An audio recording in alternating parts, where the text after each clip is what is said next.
Jadi pemirsa, PPATK menyatakan akan memblokir temuan rekening dorman atau rekening yang tidak aktif di Indonesia. Ini kemudian menuai polemik di kalangan masyarakat.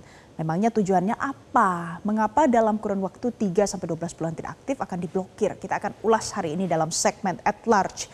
Rekening dorman yang terancam diblokir PPATK. Yang pertama pemirsa, kita lihat dulu apa temuan yang didapatkan oleh PPATK.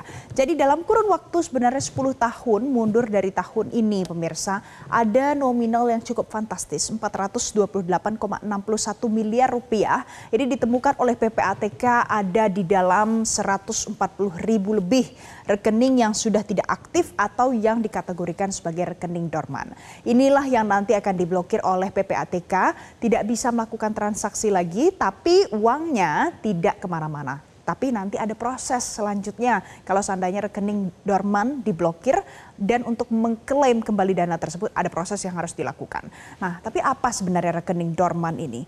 Dari 140.000 ini pemirsa kita lihat. Jadi rekening dorman itu masuk ke dalamnya kategori yang menjadi tabungan atau giro. Ini adalah rekening atau produk perbankan yang tidak digunakan lagi untuk proses transaksi apapun, mulai dari setor, kemudian penarikan tunai ataupun transfer, itu tidak ada kegiatan aktivitas apapun sama sekali.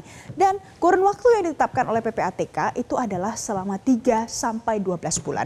Ini yang kemudian menjadi polemik di kalangan masyarakat. Mengapa dalam kurun waktu 3-12 bulan kemudian PPATK mengatakan rekening ini dorman dan akan diblokir. Kalau kita lihat di beberapa negara lain pemirsa, memang rekening dorman ada kebijakan yang juga diatur oleh setiap negara. Misalnya saja di Amerika Serikat itu 3-5 tahun rekening yang tidak ada kegiatan sama sekali dikatakan dorman dan nanti akan ada kebijakan lanjutan. Di Kanada misalnya 15 tahun baru dikatakan kalau rekening itu dorman. Kalau tidak ada aktivitas sama sekali selama 15 tahun. Semuanya sama, nanti bisa diklaim lagi kalau seandainya memang ada dana di dalam rekening tersebut. Nah, kita lihat apa yang disampaikan oleh PPATK. Saya kutip pernyataan dari Humas PPATK, M. Natsir Kongah, yang mengatakan seiring dengan maraknya penyalahgunaan rekening dorman serta setelah dilakukan upaya ini soal data nasabah berdasarkan data yang diperoleh dari perbankan pada bulan Februari 2025 pemirsa, tanggal 15 Mei PPATK menghentikan sementara transaksi pada rekening yang dikategorikan dorman. Jadi sudah dihentikan sementara tanggal 15 Mei 2025. Ini semua dilakukan dengan koordinasi yang dilakukan antara PPATK dan juga pihak perbankan. Ada banyak perbankannya dalam 140.000 rekening yang ditemukan dan masuk ke dalam kategori rekening dorman. Mengapa perlu diblokir? Apa tujuannya? Kita lihat pemirsa. Jadi yang disampaikan oleh PPATK adalah rekening dorman perlu diblokir. Ini merupakan salah satu celah besar untuk praktik pencucian uang. Itu yang disampaikan oleh PPATK pada publik. Kemudian ada lagi satu lagi. Jadi di dalam temuan 140.000 rekening yang masuk ke dalam kategori dorman itu ternyata ada data, ada praktik jual beli rekening yang nantinya dipergunakan untuk target judi online pemirsa. Nah, ini adalah dua hal dan juga banyak kejahatan lainnya sebenarnya yang dihindari bisa saja terjadi di kalangan masyarakat, bisa menimpa masyarakat.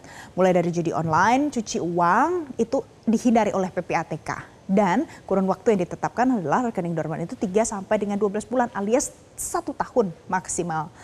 Itulah yang menjadi polemik. Jadi bagaimana caranya kalau seandainya Anda memiliki rekening yang dorman, masuk ke dalam kategori dorman. Kemudian Anda mau mengklaim kembali rekening itu. Cara mengaktifkannya bagaimana? Bisa.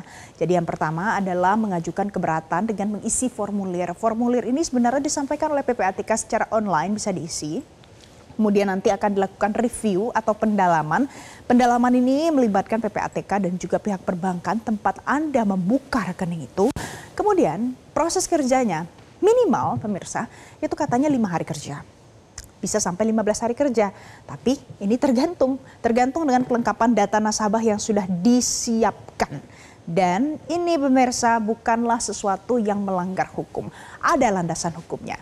Landasan hukumnya ini juga disampaikan oleh pihak PPATK ini adalah bagian dari kewenangan PPATK sesuai dengan yang tercantum dalam Undang-Undang Nomor 8 Tahun 2010 tentang pencegahan dan pemberantasan tindak pidana pencucian uang. Karena PPATK punya datanya dan punya kewenangannya, jadi landasan ini yang digunakan oleh PPATK untuk memblokir rekening dorman yang kemudian menuai protes, polemik di kalangan masyarakat, di kalangan anggota DPR. Nanti kita akan lihat lagi apa perkembangan seputar pemblokiran rekening dorman yang dilakukan oleh PPATK ini. Jelajahi cara baru mendapatkan informasi. Download Metro TV Extend sekarang.